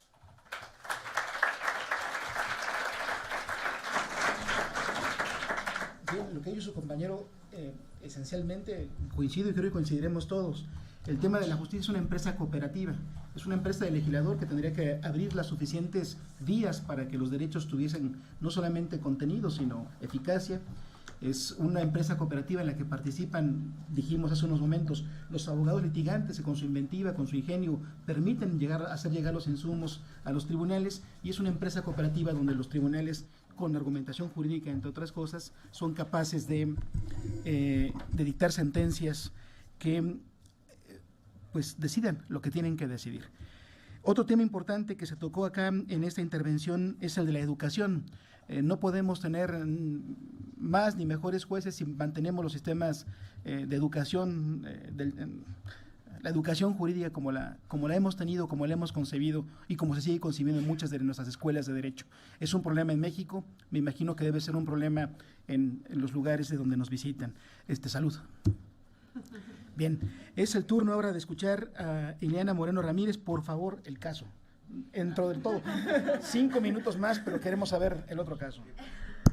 Me da mucha pena, pero los tendré que dejar con la duda, porque yo lo que tengo que me da vueltas en la cabeza ahorita es, si lo que queremos, ya hemos visto que puede ser arbitrario usado para decir que es un juez bueno, o arbitrario porque es un juez malo y no nos gusta. Entonces, parecería que lo que queremos evitar es la arbitrariedad del juez, ¿no? Independientemente de si nos gusta o no nos gusta, que las decisiones se tomen de manera arbitraria. Entonces yo reflexiono en algo que le he escuchado mucho a Catalina Botero, y es que tenemos todas estas reglas y estas métodos interpretativos que parece que son cuestiones teóricas que tratamos de incorporar a nuestras sentencias, que tenemos el test de proporcionalidad, que tenemos métodos de ponderar derechos. ¿Qué va a prevalecer en un caso? ¿La libertad religiosa o la libertad de expresión? ¿Qué va a prevalecer? Y parece que son cosas muy teóricas y muy...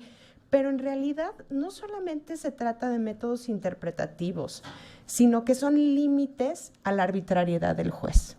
Es decir, si un juez, si una jueza en una resolución decide un derecho a la igualdad, una violación al derecho a la igualdad, corriendo bien un test de proporcionalidad, y por bien quiero decir bien argumentado, yendo a lo que decías ahorita, si das razones que nos satisfagan, bueno, pues entonces podré llamar o no esa sentencia arbitraria, pero ahí está su legitimación y ahí está, digamos, perdón, la podré llamar activista, pero no la voy a poder llamar arbitraria, y ese es el punto, ¿no? Por lo menos tiene una justificación que yo podré o no desvirtuar o podré o no plantear entre una segunda instancia, pero ahí está esa argumentación que es la que le da sostén a la actuación judicial, activista o no activista, por un lado. Por otro lado, esto es especialmente relevante en regímenes donde los jueces no somos electos democráticamente, porque entonces la legitimación de ahí es de donde proviene. Y luego, para contestar la pregunta del magistrado Bonilla de por qué sentencias de los tribunales supremos, le digo que no nos ponga trampas, porque son los tribunales que al final tienen la última palabra en varias cosas. Al final, pues uno cuando pone un ejemplo quiere poner los de los tribunales que ya dijeron la última palabra, pero hablando de decisiones que se han calificado como activistas, me vienen a la mente de jueces de distrito, que son jueces constitucionales, pero de primera instancia por lo menos dos.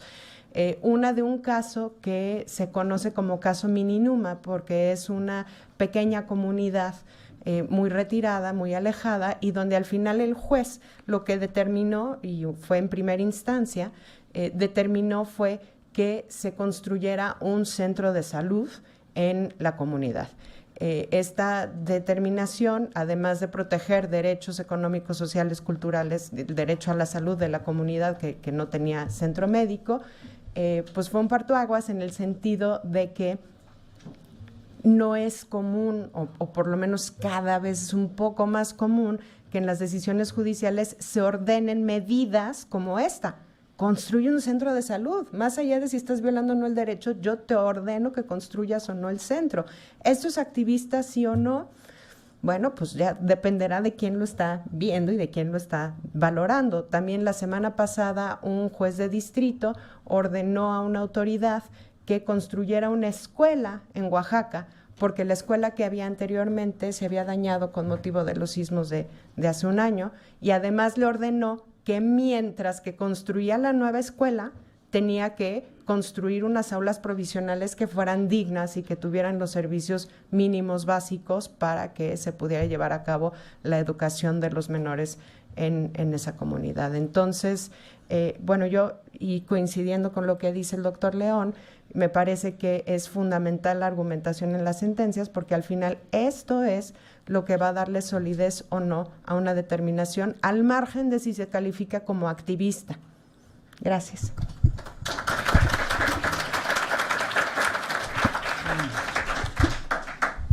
Se toca de nuevo el tema y me parece que hay que engarzarlo con lo que nos decía Karina. Las sentencias de los tribunales constitucionales son más apreciadas porque se conocen más. Las sentencias de los tribunales de primer grado tal vez existan muchas y muy buenas, pero se conocen menos. El sistema de transparencia y de acceso a la información, por lo menos en nuestro país, me imagino que es un problema común de América Latina, es que lo que se conoce es lo que está en última instancia. Pero me imagino que debe haber sentencias espléndidas de jueces menores, de jueces locales, de jueces y que no conocemos y que podrían ser catalogados hasta como verdaderos héroes anónimos. Bien, es el turno para cerrar con broche de oro, desde luego, con Jeffrey Gabriel Gonzaga, por favor. Empezar resolviendo las preguntas que nos planteaban. A mí me parece que la elección del tipo de sentencias que se vinieron a exponer es evidentemente un tema estratégico de cada uno de los participantes, porque obviamente dentro del universo que hay, uno elige una serie de resoluciones que decide exponer, y además las elige por la relevancia que tienen. Pero uno ve por ejemplo, el libro clásico del curso de argumentación jurídica de Atienza, los ejemplos de activismo judicial que uno utiliza son las sentencias de primera instancia del juez Garzón. Entonces, nada impide hacer ese mismo análisis en otro nivel. Lo que pasa es que es mucho más rico el análisis que se puede realizar si sobre todo se toman las decisiones a nivel constitucional. ¿Quién determina la autocontención? En un primer nivel la determina el legislador. En el caso es interesante porque en el caso de la reelección presidencial ya el legislador había establecido que el análisis de las reformas del constituyente derivado debían restringirse a aspectos únicamente procedimentales, estableciendo la deferencia al legislador en cuanto a los asuntos sustantivos. Sin embargo, como les expuse, a final de cuentas tampoco se apegaron a lo que estableció el legislador de manera expresa en la Ley de Jurisdicción Constitucional. Pero en un segundo nivel, la autocontención va a depender de la visión del derecho que pueda tener el operador jurídico. Un formalista se podría hacer una limitación basado en un método literal gramatical, pero un pospositivista que se ocupe de este problema, y aunque ayer fue criticado el constitucionalismo argumentativo y se le dio preponderancia al constitucionalismo garantista dentro de la clasificación que hace Ferrajoli, es claro que según nos posicionemos o entendemos el derecho de una u otra forma, va a depender qué tanta contención vamos a tener y qué tanto nos vamos a explayar en analizar los asuntos que se nos estén planteando. Y finalmente, ¿pueden los jueces reformar la Constitución?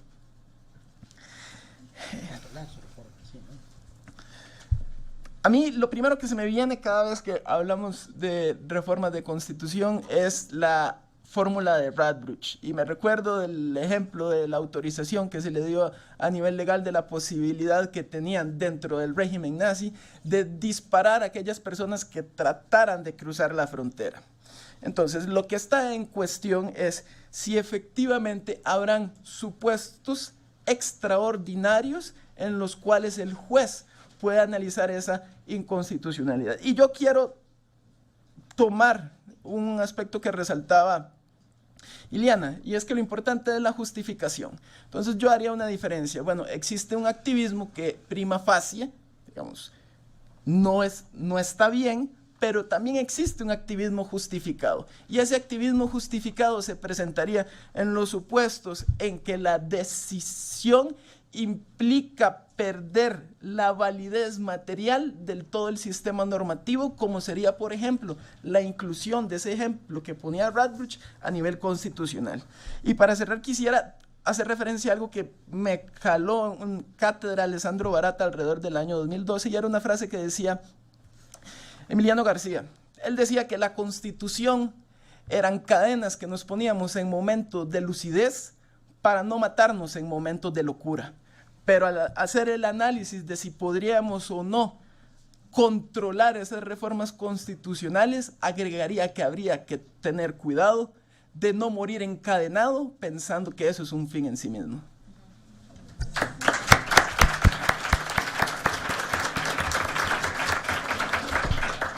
Estas palabras últimas más que pertinentes en contextos actuales en nuestros países, en donde es posible que surjan reformas que estén orientadas hacia el menoscabo de derechos. Y entonces pienso que una de las interrogantes para los jueces, que ojalá no, pero que vivamos en regímenes donde esto ocurra, pues será precisamente si deseamos servir una constitución semejante o no deseamos servir una constitución así. En fin, creo que en perfecto tiempo hemos concluido con esta mesa. Les agradecemos a todos, a todas, les agradecemos a los amigos de la Red Iberoamericana de Argumentación Jurídica, les deseamos el mayor de los éxitos y un futuro promisorio. Ojalá que la siguiente vez, por lo menos lo que hace a mi persona, cuando me inviten de ese lado, donde hay pan de muerto y chocolate. Muchísimas gracias, buen día.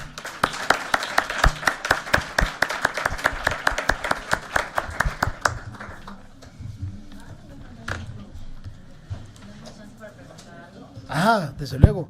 Hola. Desde luego, por supuesto. Bueno, básicamente lo que mencionaba mi compañero Patricio Santiago, más conocido con nosotros. Bueno, en Ecuador Como usted lo mencionaba, porque hay que esperar llegar a las máximas instancias, en este caso la Corte Constitucional como máximo órgano de interpretación de nuestra Constitución, emitió una regla jurisprudencial que habla sobre la motivación, que cumple 3 parámetros como es la razonabilidad, la lógica y la comprensibilidad. 3 parámetros que deben cumplir los jueces constitucionales para emitir sus sentencias, en el cual, pues, mediante la cual los ciudadanos nos sentiríamos seguros de saber que esta sentencia, pues, tiene todos los fundamentos para sentirnos realmente amparados con la Constitución y todos los elementos que en ella integran. Pero ¿qué sucede? Que los jueces de la justicia ordinaria, cuando se convierten en jueces constitucionales y conocen acciones jurisdiccionales como la acción de protección, pues a veces también tienen temor y desconocimiento. Y esto llega a la última instancia, a la Corte Constitucional, donde dice, bueno, falta de motivación en la sentencia. ¿Y qué pasa? Los jueces constitucionales de la Corte remiten su sentencia también al Consejo de la Judicatura para las sanciones a los jueces ordinarios. Entonces hay temor. O si no, la Corte Provincial, que es para la apelación de la acción de protección, lo que hacen no es ejecutar la sentencia y esperan que la Corte Constitucional resuelva, porque también el temor de una sanción. Entonces hay una contradicción en ese tema y también falta de conocimiento total de los jueces ordinarios en el tema de acciones constitucionales. Sí, creo que esta situación nos hace dudar mucho de la eficaz aplicación de la justicia constitucional en nuestro país y de la motivación que debe tener la sentencia cumpliendo los 3 parámetros que estableció la Corte Constitucional para resolver en temas de acciones constitucionales o fallos de la justicia ordinaria. Sí, esto que menciona es de veras relevante, porque en muchas ocasiones el temor de los jueces es interno respecto de lo que pudiese ocurrir en términos disciplinarios. En nuestro país ha ocurrido que ha habido sentencias con algún contenido, vamos a llamarle activista en ese sentido, que nuestra Corte Suprema ha revocado y que se ha ordenado dar vista al órgano disciplinario que es el Consejo de la Judicatura Federal. En un contexto semejante, yo entiendo que eso constituye una limitación importantísima a la función tutelar de los jueces. Otra cosa diferente es que el juez haya podido no equivocarse, porque es de humanos equivocarse, pero el que tenga latente pues esa cuchilla, esa horca, en el sentido de que por tu resolución, por el contenido de tu resolución, voy a entender que te extramitaste en tus poderes y que eso es merecedor de una sanción, me parece que es un riesgo terrible. Ha ocurrido en nuestro país, por fortuna ya no. Ahora, entiendo también por lo que nos decía nuestro compañero, que todo ese tema entre ustedes es muy, muy reciente, de 2008 para acá. 10 años es un periodo de tiempo cortísimo, ¿no? Para que las cosas maduren, para que las cosas… pero otra vez, depende de educación jurídica. Si seguimos teniendo los mismos cursos de educación en nuestras escuelas y universidades de derecho, pues seguiremos teniendo los mismos abogados y los mismos jueces. Estas iniciativas como la Red Iberoamericana creo que contribuyen en mucho a que esto no ocurra o que no siga ocurriendo. Ponen su granito de arena y bienvenido. Sí, gracias. A lo mejor cometí una verdadera torpeza de mi parte. Como vi la hora y me dijeron 10:45, dije ya se acabó, pero por supuesto, adelante. Bueno, muchas gracias a todos los panelistas. A mí en primer lugar me gustaría hacer una pequeña aclaración personal y me parece que interpretación no necesariamente supone activismo, vale la pena aclarar eso porque de hecho ayer a la tarde tuvimos una conferencia del doctor Gargarella en donde él explicó cómo gracias a la interpretación a algunos tipos de interpretación podríamos llegar a soluciones que serían absolutamente contradictorias con el activismo, garantismo, con posiciones originalistas, etcétera. Y cuando hablamos de activismo, como ustedes muy bien lo han señalado, al menos podríamos identificar 2 cuestiones conflictivas, una de índole institucional, de crisis de representación, de legitimidad, de diseños de instituciones, y otra también relacionada con esa, es el tema de la disponibilidad de los recursos. El activismo parece saludable en los casos agonales, en los casos difíciles, y eso procede, pero en Argentina en este momento estamos teniendo un asunto muy concreto y es pedidos de prestaciones de coberturas médicas, de medicamentos extremadamente costosos, que aproximadamente la cobertura del medicamento supone $1 millón cada 6 meses para el Estado. Entonces, en estos casos, quizás los primeros amparos fueron satisfactorios, pero ahora se están replicando los casos. Y realmente el Estado no puede económicamente dar cobertura a esos casos. Entonces, un poco tomando lo que había planteado el doctor Bonilla, las sentencias de primera instancia fueron muy contestes en hacer lugar a esas demandas de amparo. Pero cuando las cuestiones van llegando a la Corte y la Corte se ve con que sus decisiones están afectando económicamente los recursos presupuestarios, la decisión necesariamente tiene que ser otra. A eso le sumamos que la Corte Suprema de Argentina tiene hace un par de años una oficina específica dedicada al análisis económico del derecho. En el caso argentino, yo creo que particularmente esta Corte ha sido bastante benévola hacia posturas activistas, al menos en 3 asuntos. 1, jubilaciones; 2, procesos colectivos; y 3, el caso del aborto. Y en esas 3 soluciones dadas por la Corte, que fueron calificadas de lo que podríamos todos convenir que es un activismo judicial, paradójicamente esas 3 decisiones, esas 3 materias, digamos, fueron luego al ámbito del Congreso, y el Congreso las rechazó. En un caso no las aprobó, en otro caso específicamente rechazó, como en el último caso del aborto. Entonces la pregunta sería si, habiendo tenido una decisión por parte del Poder Judicial, que nosotros podríamos calificar de activista en términos positivos, en materia de más reconocimiento de derechos, luego eso, pasado por el test de la representación popular, fue rechazado. Entonces, ¿cómo ven ustedes, si a alguno de los panelistas me puede acercar a alguna impresión personal de posturas concretas de activismo que luego el Parlamento, como órgano representativo de la mayoría, dijo a eso no? ¿Alguno de ustedes desea dar contestación? Magistrado, si quiere, tomamos nada más una última pregunta para que puedan cerrar. Perfecto, sí, por supuesto.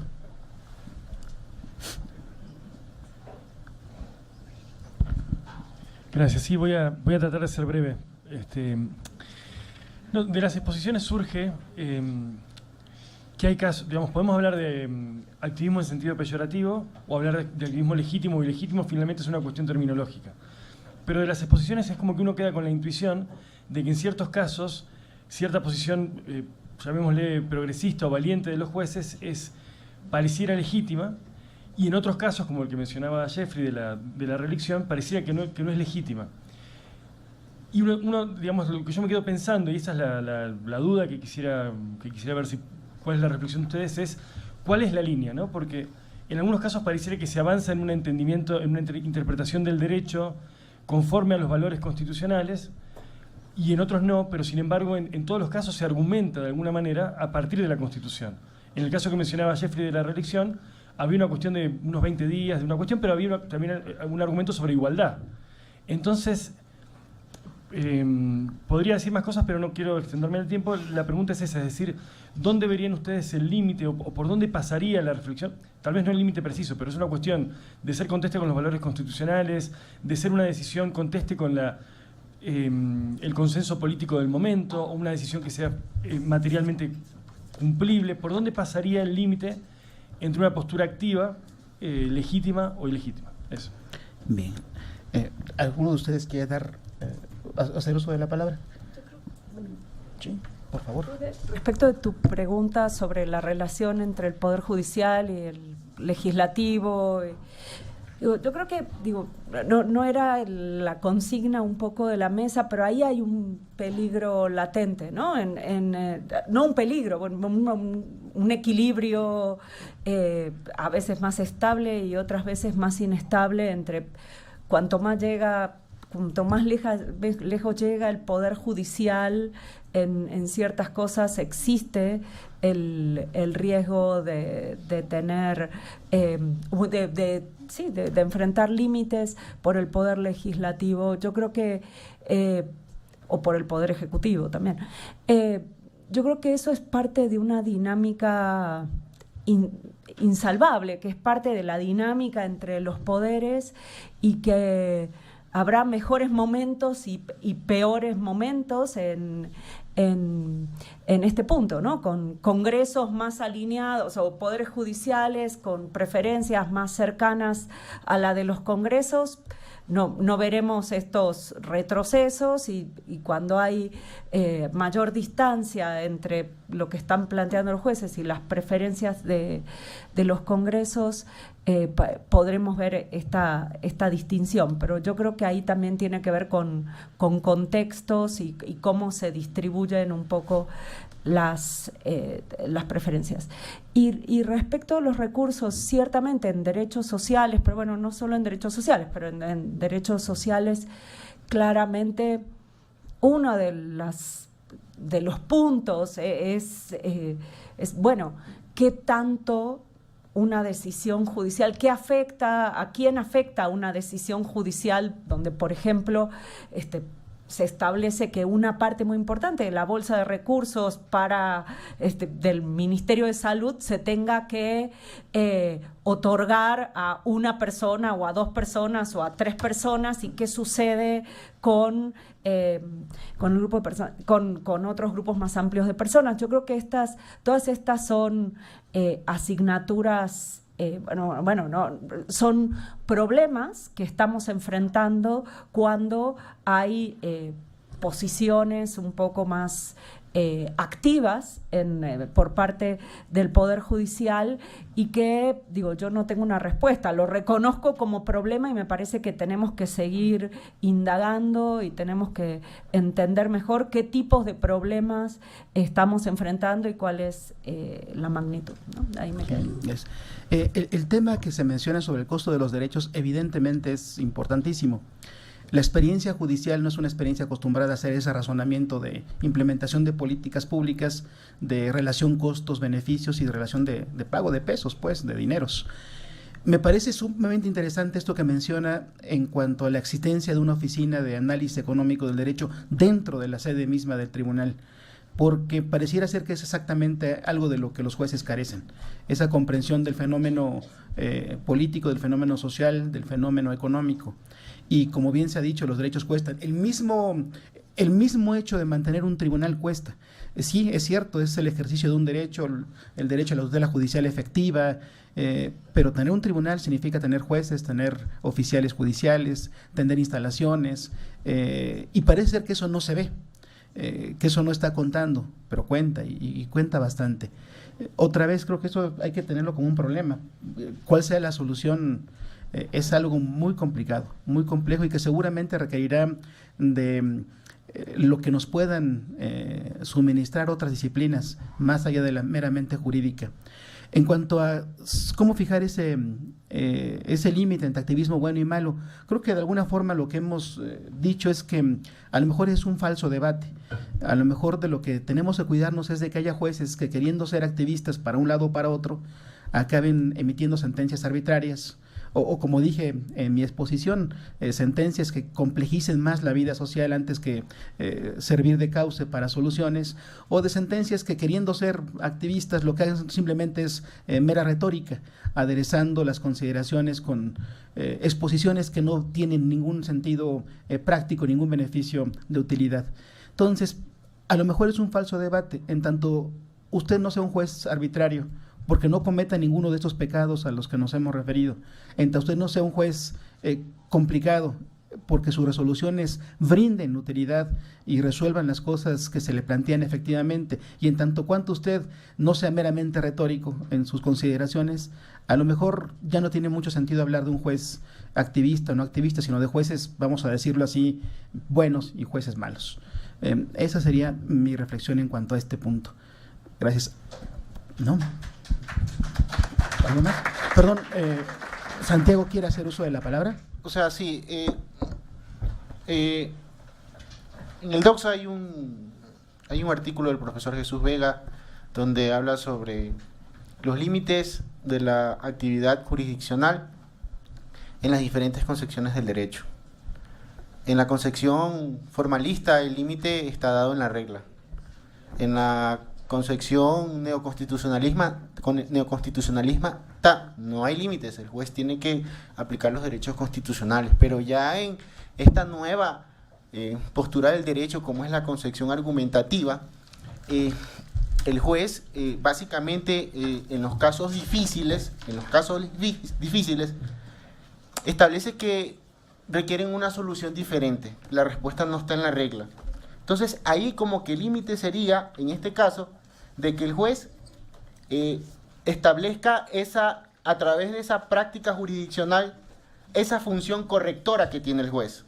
Es decir, que en términos de razones sustantivas subyacentes a las reglas o al conjunto de ellas, efectúa desde ese nivel la efectivización de los valores y principios constitucionales. Ahí, en ese sentido, en los casos difíciles, estaría como que el límite, pero es en función de valores y principios constitucionales y de esa idea correctora de la práctica jurisdiccional.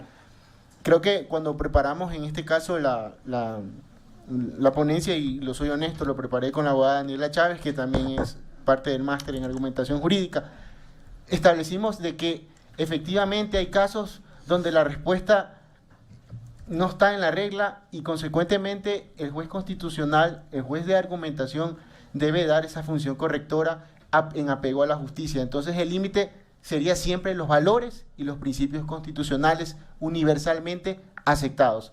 Va en ese sentido y va por ahí el tema de que el límite más va es en la función correctora que tiene que emitir la sentencia el juez. Gracias. Les agradecemos y ese aplauso tendría que hacerse extensivo entonces también a su compañera. Daniela. Muchas gracias.